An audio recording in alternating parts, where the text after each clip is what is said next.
था कि मुझे मुल्क के लिए कुछ करना है। जेल में मुश्किल तरीन लम्हा कौन सा था? मेरे बेटे की तबीयत ख़राब थी और वो हॉस्पिटल में था, तो मेरा ख्याल है वो मेरे लिए मुश्किल था, वो मुश्किल तरीन था, क्योंकि वो मरता था हर वक्त, मैं भी मरता था साथ। खबर तो मुझे उसकी आती रहती थी, लेकिन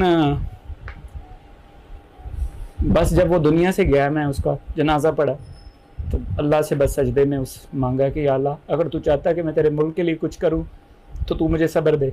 तो अल्लाह ने मुझे वाकई सब्र दिया। जैसे मेरा शहजाद भाई है, वो माशाल्लाह बहादुर शख्स था, उसने कहा नहीं हम डटेंगे। मेरी माँ है वो बहादुर थी, उसने मुझे बिल्कुल मना किया, क्योंकि ऐसे लोगों के लिए खड़ा होना, इससे बड़ी क्या जालिम बादशाह के सामने आप खड़े हो जाएं, डट जाएं, उसके अंदर आप शहीद हो जाएं। तो आपको पता है, आपको हज़रत जो जाफ़र हैं और हज़रत हमज़ा जो हैं रज़ी अल्लाह अन्हा, उनकी जो शहीदों का जो रुतबा है ना आपका, उनके बराबर होता है। जब आप किसी जालिम बादशाह के सामने आप सच्ची बात, हक़ की बात और अमर बिल मारूफ़ की बात करने के लिए आप डटते हैं ना, तो अल्लाह ताला आपको बहुत बड़े मर्तबे देता है। छोड़ के भागते हुए अपने लीडर रहमतुल्लाह अलैह के लिए जाएंगे, जो इस मुल्क के लिए बड़ा कुछ कर रहे हैं।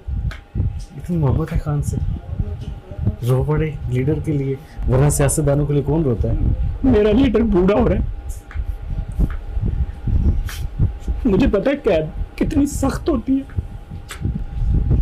मेरा लीडर बूढ़ा हो रहा है, लोगों को चाहिए अब खड़े हों और मेरे लीडर को निकालने के लिए कोशिशें करें। आप नौजवान यूथ में से इस तरह के लोग भी जब ऐसा करेंगे तो फिर पीछे क्या हम अपने मुल्क के लिए क्या करेंगे? बाकी भी मेरे 3 बच्चे, क्या हम एक घटिया जो लीडरशिप इस वक्त जो मौजूदा हुकूमत की है, जो जलालुद्दीन अकबर के कॉन्सेप्ट पे है, जिन्होंने कलमा भी चेंज कर दिया, ठीक है, उस वक्त जो एक मुसलमान बादशाह हिंदू था, ठीक है, वो जो हिंदुस्तान के अंदर मुसलमान बादशाह था, तो वो उस वक्त सूअर को खाना हलाल कर दिया। उस दौर को अगर आप देखते हैं ना, तो ये दौर ना दोबारा रिपीट हो जाता है। जब आप अमर बिल मारूफ और नही अनिल मुनकर के अंदर नहीं जाते, उसकी बातें नहीं करते, तो वो दौर वापस आ जाता। तो मैं भाई, मेरी वजह से मुझे पता है कि अगर मैं ये करता तो इसके बहुत सारे असरात जो है ना यूथ पे पड़ने थे। तो मैं तो ऐसा काम नहीं कर सकता जिस वजह से, ये तो थोड़ी सी ज़िंदगी है, पता नहीं है, पता भी नहीं लगता कैसे 35-40 साल गुजर गए, ऐसा लगता अभी कल की बात है। तो मुझे पता इसी तरह आगे पता नहीं है भी अगला सांस या नहीं है, तो इसलिए आपको डटे रहना पड़ेगा। 9 मई के बाद आप बाहर आए थे, आपको मौका दिया गया था कि प्रेस कॉन्फ्रेंस कर ले। प्रेस कॉन्फ्रेंस जब करने आए थे तो आपने कुछ और ही बोल दिया था, जिसकी वजह से आपको दोबारा अंदर कर दिया गया। हाँ, वो मेरी मिसेज और मेरी फैमिली को बस क्या आपको बताएं कि बड़ी लंबी स्टोरीज़ हैं, इतना ज़्यादा उनके साथ जुल्म किया गया, कोई चादर और चार दीवारी जो है ना वो महफूज नहीं रही। और उसके अलावा भी जितने भी मामलात हुए सब आपके सामने ही हैं। लेकिन ये है कि जैसे ही मुझे मौका मिला मैं निकला और मैंने फिर आपको खुल के बता दिया सारा कुछ कि भाई मेरे ऊपर तशद्दुद हुआ, ये इस वजह से हुआ है। और मैं उसी वक्त मैंने एक लम्हा भी नहीं दिया, और इसलिए क्योंकि मैं मुफाद परस्त था नहीं, और मेरा ये सोच था कि मुझे मुल्क के लिए कुछ करना है। ठीक है, जेल में मुश्किल तरीन लम्हा कौन सा था? मुश्किल तरीन मेरा ख्याल है ये था जब मेरे बेटे की तबीयत ख़राब थी और वो हॉस्पिटल में था, तो मेरा ख्याल है वो मेरे लिए मुश्किल था, वो मुश्किल तरीन था, क्योंकि वो मरता था हर वक्त, मैं भी मरता था साथ। खबर तो मुझे उसकी आती रहती थी, लेकिन बस जब वो दुनिया से गया, मैं उसका जनाजा पढ़ा तो अल्लाह से बस सजदे में उस मांगा कि या अल्लाह, अगर तू चाहता कि मैं तेरे मुल्क के लिए कुछ करूं तो तू मुझे सब्र दे। तो अल्लाह ने मुझे वाकई सब्र दिया, और फिर मैं गहरा कुरान में बिज़ी हो गया। अल्लाह ताला का शुक्र है। फैमिली ने कहा तो होगा कि अब सियासत छोड़ दें, वापस आ जाएं, मामला मामूल पर आ जाएं। आप तो कारोबारी लोग थे, सियासतदान तो नहीं थे। ठीक कह रहे हैं।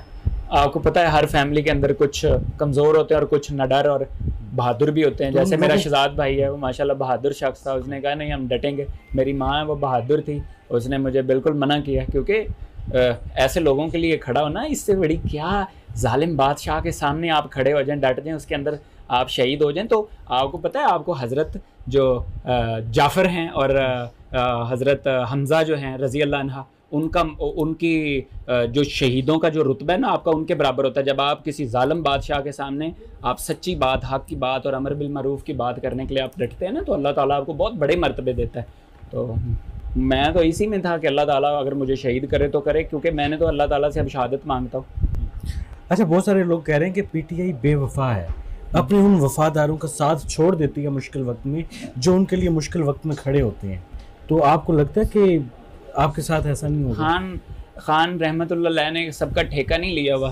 समझे, अगर आप 3 करोड़ या 4 करोड़ लोग अगर सियासत के अंदर प्रैक्टिकली इन्वॉल्व होते हैं, ये कि अब 300 सीटें नहीं हैं, तो आपको क्या लगता है कि सबको, अब असल बात ये सबका काम है, सबको करना ही पड़ेगा कुछ ना कुछ मुल्क के लिए ना, तो ये ज़रूरी है सबके लिए, सारे सबका हिस्सा डलना है। और इसका ये मतलब नहीं है कि वफा क्या करे, अब आपको MNA MPA बना दे तो देन आप कुछ करेंगे। मुझे तो कोई, मैं तो MNA MPA से मैं तो दूर जा चुका हूँ, मुझे तो कुछ नहीं करना, बस ये असल में है। ठीक है, रिहा हो गए हैं, आज़ाद हो गए हैं, तो घर आए तो घर वालों के क्या जज्बात थे? सबसे पहले किसको मिले घर आकर? यार असल में पता क्या होता है, जब आप घर छोड़ के जाते हैं ना बच्चों को, तो वापस आए तो आपके लिए बड़ा मुश्किल होता है कि वो लोग ना हो। तो खान साहब से अडयाला जेल में मुलाकात के लिए जाएंगे, मुलाकातों की फहरिस्त बनी होती है, तो क्या कहेंगे? हम तो खान के अदना सिपाही हैं, अगर खान इजाज़त देगा तो हाँ, तो अपना खाने की लुकमा छोड़ के भागते हुए अपने लीडर रहमतुल्लाह अलैह के लिए जाएंगे, जो इस मुल्क के लिए बड़ा कुछ कर रहे हैं। इतनी मोहब्बत है खान से, रो पड़े लीडर के लिए, वरना सियासतदानों के लिए कौन रोता है? मेरा लीडर बूढ़ा हो रहा है, मुझे पता है कैद कितनी सख्त होती है। मेरा लीडर बूढ़ा हो रहा है, लोगों को चाहिए अब खड़े हों और मेरे लीडर को निकालने के लिए कोशिशें करें।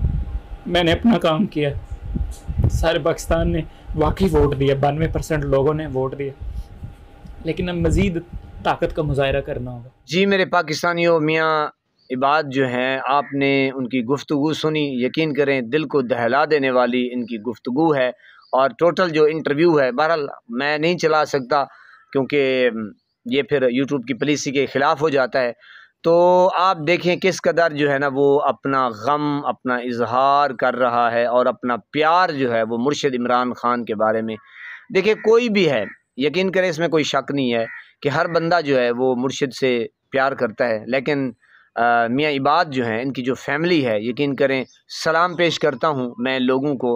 अल्लाह पाक इनको मज़ीद इस्तकामत के साथ मुर्शिद इमरान खान के साथ खड़े रहने। बाकी देखें कितनी अजीम कुर्बानी दी, क्या वो लम्हा होगा कि जब इनको बताया गया होगा कि आपका जो प्यारा लख्त जिगर है वो इस जहान दुनिया को छोड़ के चला गया है, और वो भी कैद में। जब इंसान कैद में बैठा हो और जनाब और बेकसूर हो, कसूर भी ना हो। अब मैं ये पूछना चाहता हूँ कि पाकिस्तान में कानून, यानी कि जब मैं कहता हूँ ये बेगैरत किस्म के लोग हैं, ये जाहिल किस्म के लोग हैं, ये नहीं है कि एक जज के बारे में कह रहा हूँ या एक थानेदार के बारे में कह रहा हूँ। अल्लाह पाक पूछेगा, अल्लाह रब्बुल इज़्ज़त की कसम, पूरा पाकिस्तान इस वक्त देख रहा है जब मियाँ इबाद के साथ ये जुल्म हुआ, या कोई भी आप देख लें कि PTI के साथ जो कुछ हो रहा है या पीछे जो कुछ होता आ रहा है या आगे भी कोई पता नहीं है जनाब। अब ये टिनटनाने ज़ाहिर है, अब ये बिलों से निकलेंगे, अब ये मज़ीद कुछ करेंगे। बहरहाल लग तो नहीं रहा, क्योंकि अब उनकी भी हवा जो है ना वो निकल चुकी है। 9 मई का ड्रामा रचाते रचाते अब उनकी हवा निकल गई है। उम्मीद तो है कि हालात जो है ना अब वो बेहतरी की तरफ जाएंगे, लेकिन आप देखें कि मियाँ इबाद जो है, यकीन करें इतनी बड़ी कुर्बानी और इतना अल्लाह ने इनको सब्र अता किया। अच्छा, इसमें ये है कि इंसान जो है ना वो सीखने की कोशिश भी करता है। मैं तो खैर सीखता रहता हूँ, कभी आपके कमेंट से, कभी लोगों की राय से, कभी लोगों की वीडियोस देख के। देखिए अल्लाह पाक जो है ना वो सर दे के सरदारी देता है। जो एक पग होती है, सराइकी में कहते हैं कि पटका या पग, दस्तार, तो जनाब वो ऐसे नहीं देता, और हर ऐरे गैरे नत्थु खैरे को नहीं देता जनाब। जो हकदार होता है ना सही, अल्लाह पाक फिर अपनी रहमत के सदके उन्हीं नेक और प्यारे बंदों को नवाज देता है।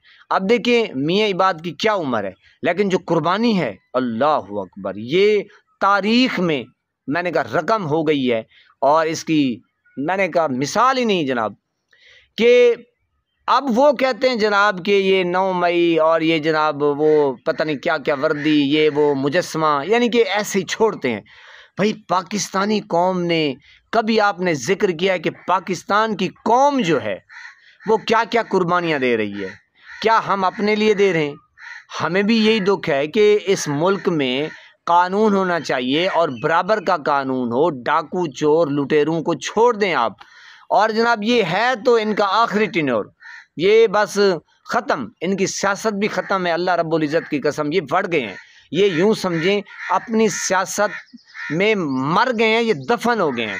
जिस तरीके से इन जालिमों ने, जालिम के बच्चों ने जुल्म किया, और इसमें कोई शक नहीं है कि आप स्टैब्लिशमेंट उठा लें या जनाब आर्मी चीफ हो गया, ये कौन लोग थे मियाँ इबाद के साथ या पीटीआई के साथ, कौन लोग थे जिन्होंने यानी कि ये जुल्म, और मैंने कहा तारीख रकम कर दी। खुदा की कसम रूह कांप जाती है पिछले 3-4 साल को जब देखते हैं मुर्शिद इमरान खान के साथ जुल्म ज्यादती। लेकिन फिर किस तरीके से मियाँ साहब जो है ना वो कह रहे हैं कि यार मेरे मुर्शिद जो है ना वो बूढ़े हो रहे हैं। अल्लाह पाक की कसम मैं ये अक्सर सोचता हूँ कि यार मेरे मुर्शिद इमरान खान का एक एक सेकंड जो है ना वो कीमती है, एक एक लम्हा कीमती है, एक एक मिनट कीमती है, एक एक घंटा कीमती है। वो तो जनाब जब बात करते हैं वो ओए होए होए अल्लाहु अकबर अल्लाहु अकबर, मैं क्या कहूँ और आप क्या सुनेंगे। तो जनाब ये देखें कि तहरीक इंसाफ के साथ बहुत जुल्म हुआ है और बड़ी नाइंसाफ़ी हुई है। अब मैं पूछता हूँ इन इदारों से, इन इस्टेब्लिशमेंट्स के, कि अब ये जो मियाँ इबाद साहब आए हैं, आपका बाप जो आया है, अब वो कहाँ गया है? 9 मई कहाँ गया है वो केस? क्या इनको सज़ा मिल चुकी है, सज़ा मौत मिल चुकी है? इतने बेगैरत किस्म के हैं, बेहिस किस्म के लोग हैं, चाहे वो कोई जज भी हो, कहीं भी बैठा हो, यानी कि कोई आवाज़ ही उठाने वाला नहीं है यार। कम से कम जहां बैठ के एक ट्वीट ही कर दे या अखबार में अपनी वीडियो बनाए कि पाकिस्तान में चल क्या रहा है, हम क्या इस्लाम को फॉलो कर रहे हैं। और जो उलमा कराम हैं वो जनाब उनको देखें तो पनाह खुदा की, वो तो जनाब सराय के तसा आदे हैं कि बाबा तू दा झलींदा ही नहीं भी, ओ भाई तू दा साढ़े हत्थां च नहीं भी आंदा, तू दा कपड़े तो बाहरों आ नहीं। तो आप जनाब अगर आप उलमाए कराम को देखें तो वो फिर मस्जिद में रह जाते हैं। यानी कि कोई बंदा कहीं पे भी आप देख लें कि नाइंसाफ़ी तो मुल्क पाकिस्तान में अब वतीरा बन चुका है ही मुल्क पाकिस्तान में। यानी कि अब वो पिछले हफ्ते आपने शायद वीडियो देखी होगी कि एक बुज़ुर्ग जो है ना वो ट्रक ड्राइवर जो है वो उनको खरबूजे यानी कि हिंदवाना मतीरा तरबूज उसने एक पुलिस वाले को नहीं दिया, पता नहीं कोई वार्डन वाला था या ट्रैफिक वाला था या पुलिस वाला था, उन्होंने जनाब छित्रोड़ का दी। ये आप देखें, इनका लेवल चेक करें कि मतीरे दे पिछू लाड़ पेनवाए वह बुढ़ दे मर गए, वह शर्म नहीं आती। यानी कि मतीरे दे पिछू यानी कि हराम दे पिछू ऐसे गलीज किस्म के इंसान बन चुके हैं खुदा की कसम। यानी कि इनका जो पेट है वो इनकी तनख्वाह से नहीं भरता। काम जो यही है, ये हराम का पैसा दे के, रिश्वत दे के आते हैं, नौकरियां लेते हैं, सीट इनको मिल जाती है, फिर वही बेगैरती शुरू कर जाते हैं।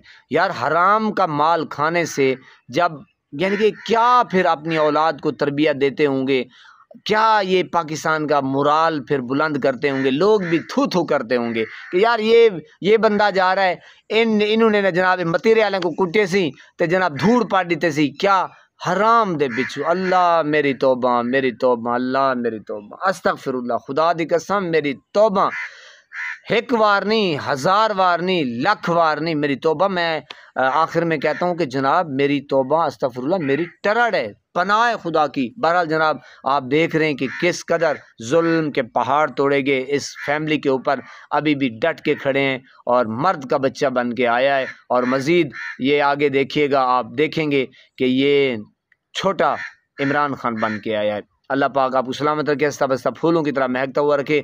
नमाज 5 वक्त अदा किया करें, वालिदैन की करते रहा करें, खिदमत हमसाएं को रखिए ख़ास ख्याल, हमेशा हमेशा हक़ और सच की आवाज़ को बुलंद करते रहा करें। जहाँ देखें किसी के साथ जुल्म ज़्यादती वहीं पर अपने होने का सबूत दीजिए। यह कव्वा कैं कैं कर रहा था, इसके लिए माजरत खा हूँ। अस्सलाम वालेकुम।